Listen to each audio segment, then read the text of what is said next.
Hello my dear friends, welcome back to channel. So today we are going to start a new chapter, that is the chapter of double entry system. ठीक है guys, तो अभी जो हमारी series चल रही है वो क्लास 11th अकाउंट सीरीज़ चल रही है. इसमें आज हम एक नया चैप्टर स्टार्ट करने वाले हैं, that is the chapter of double entry system. ये चैप्टर बहुत बहुत बहुत ज़्यादा इंपॉर्टेंट है. ये आपके बेस को क्रिएट करेगा गाइस. आगे जितने भी चैप्टर्स हम करने वाले हैं, सबसे important chapter that is the chapter of journal entries. उस चैप्टर में जो भी आप ट्रांजेक्शन्स को रिकॉर्ड करोगे बुक्स ऑफ अकाउंट में, वो सारे के सारे इस लॉजिक पर बेस्ड हैं, that is the logic of double entry system. इस चैप्टर में सबसे इम्पॉर्टेंट जो कंसेप्ट रहेगा वो रहेगा हमारे पास the golden rules of accounting. 3 golden rules of accounting हम सीखेंगे, जिसके बेसिस पर हम सारी की सारी जर्नल एंट्रीज को पास करेंगे in the books of account. ठीक है, तो ये चैप्टर गाइस मैं सीरियसली आपको बोल रही हूँ, प्लीज़ बहुत बहुत बहुत ध्यान से समझना, एक एक चीज़ को क्लियर करते चलना. किसी भी पॉइंट पर आपको वीडियो के डाउट होता है तो उसी पॉइंट को पॉइंट आउट कर कर कमेंट कर कर मुझे बताओ कि ये चीज़ कैसे हुई. ठीक है, I will answer all your queries. ठीक है, तो आज जो स्टार्ट करने वाले हैं डबल एंट्री सिस्टम चैप्टर को स्टार्ट कर रहे हैं. बट ये नहीं है कि मैं सारे कंसेप्ट्स आपको एक ही वीडियो में क्लियर कर दूंगी. हम हर एक कंसेप्ट को अलग अलग वीडियो में पढ़ेंगे. मीनिंग आज मैं सिर्फ बिल्कुल बेसिक जो मीनिंग है इस कंसेप्ट का कि होता क्या चीज़ है वो आपको बताने वाली हूँ. ठीक है, धीरे धीरे 6 से 7 वीडियोस में हम ये पूरा चैप्टर कंप्लीट करेंगे और बहुत ही आराम से, बहुत ही सिंपली, एक सिंप्लीफाइड वे में मैं आपको जो है ये सारी चीज़ें क्लियर करती चलूँगी. ठीक है, हम बिल्कुल भी जल्दी नहीं करेंगे. मेन फोकस जो है हमारा वो चीज़ों को अंडरस्टैंड कराना है आप लोगों को. ठीक है, चैप्टर को फिनिश करना तो वो मैं एक वीडियो में ही कंप्लीट कर सकती हूँ, but that is not a main major motive. ठीक है, जो मेन हमारा जो मोटिव है हमारा वो यही है कि आपको चीज़ें समझ में आए. ठीक है, तो हम हर कंसेप्ट को एक वीडियो में पढ़ेंगे. ठीक है, specific video for a specific concept. So सबसे पहले आज के वीडियो में जो डिस्कस करने वाले हैं वो है the basic meaning of the concept double entry system. ठीक है, सो देखते हैं क्या कहता है concept. It is the system as per which every business transaction affects at least 2 accounts in opposite directions. इसी डेफिनेशन में सब कुछ लिखा है.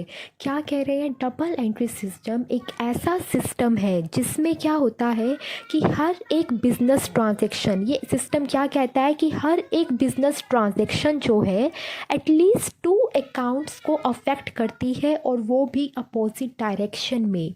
देखो गाइस, ये आपको अकाउंटिंग इक्वेशन चैप्टर करने के बाद पता चल चुका होगा कि हमारी जितने भी ट्रांजैक्शंस होती हैं बिज़नेस में, चाहे परचेज़ के रिगार्डिंग है, सेल के रिगार्डिंग है, कोई एक्सपेंस किया है या कोई इनकम अर्न किया, कोई भी आपकी ट्रांजैक्शन होगी बिज़नेस की, वो कम से कम 2 अकाउंट्स को अफेक्ट करेगी. At least 2 accounts will get affected. ठीक है, और दूसरी बात जो इम्पॉर्टेंट है वो ये कि जो 2 अकाउंट्स अफेक्ट होंगे वो दोनों अपोजिट डायरेक्शंस में अफेक्ट होंगे. ठीक है, क्या होंगे, दोनों के दोनों अपोजिट डायरेक्शंस में अफेक्ट होंगे. दैट मीन्स कि अगर एक अकाउंट को बेनिफिट होगा उस पर्टिकुलर ट्रांजेक्शन से तो दूसरे अकाउंट को बेनिफिट नहीं होगा. दैट मीन्स एक अकाउंट में अगर इंक्रीज़ होगा तो दूसरे अकाउंट में सिमिलर अमाउंट से डिक्रीज़ होगा.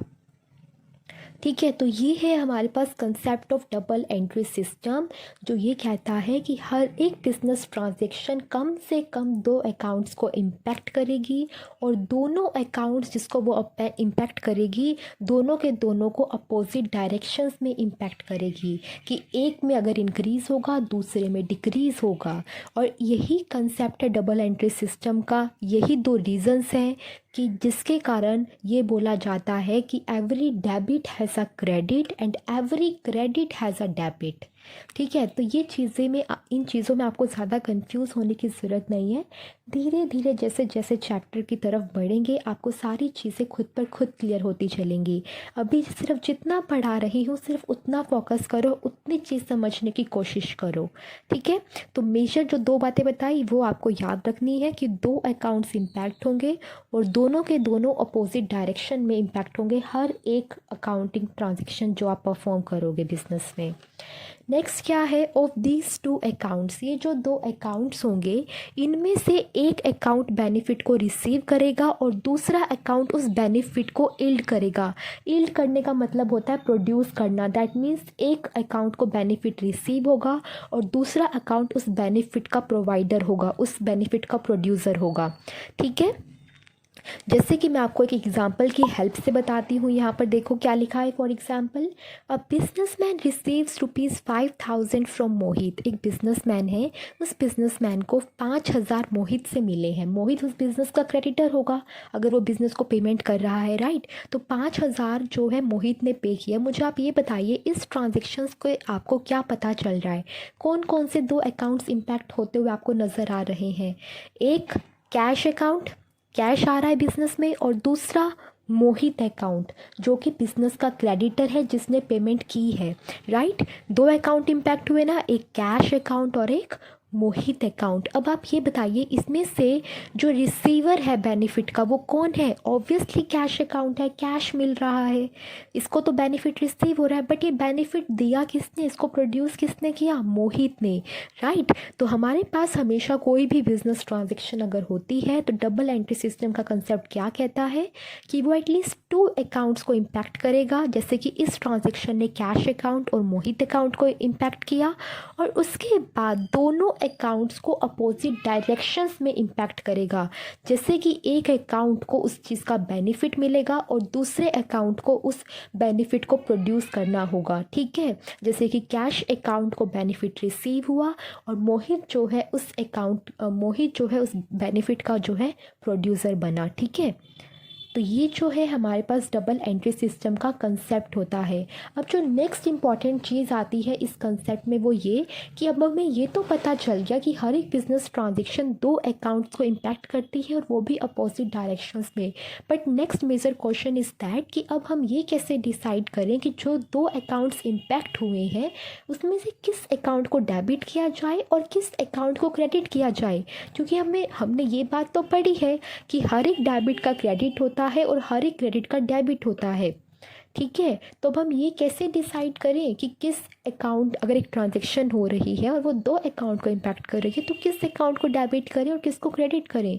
तो इसके लिए एक तो अप्रोच मैंने आपको बताई थी, अमेरिकन अप्रोच, ठीक है, जो कि हमने अकाउंटिंग इक्वेशन चैप्टर में पढ़ी थी। बट हमें उस अप्रोच का यूज़ सिर्फ अकाउंटिंग इक्वेशन चैप्टर में ही करना था। आगे जो भी क्वेश्चन सॉल्व करेंगे वो हम डबल एंट्री सिस्टम में जो गोल्डन रूल्स पढ़ने वाले हैं अकाउंटिंग के इन द अपकमिंग वीडियोस, उस बेसिस पर जो है हम ये डिसाइड करेंगे कि किस अकाउंट को डेबिट किया जाएगा और किस अकाउंट को क्रेडिट किया जाएगा। ठीक है, आई होप सो कि अब आपको जितना मैंने बताया उतना समझ में आ गया है।